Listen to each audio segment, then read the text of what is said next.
How can we tackle homelessness? It's been a question Cranbrook City Council and BC Housing have been working to answer for years as homelessness in the East Kootenay city continues to rise. And while BC Housing says progress is being made on plans to open 2 shelters next year, one big barrier is just finding someone to run them. I know this has been in the works for quite a long time. One of the constraints in our in getting new projects off the ground often is operator capacity. He says crews are making progress on renovations to the building BC Housing purchased back in January of 2023. And the permanent year-round shelter with 40 beds is now slated to open in early summer next year. It will replace the current temporary shelter that opened during the pandemic. And the Crown Corporation says the goal is to eventually open more transitional housing too.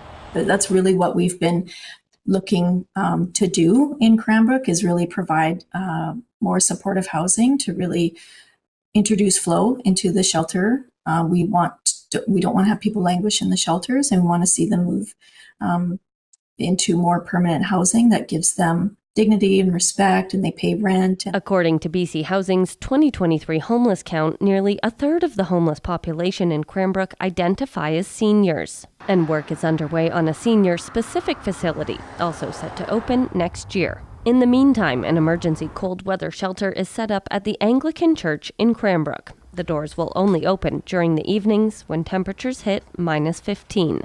Corey Bullock, CBC News, Cranbrook.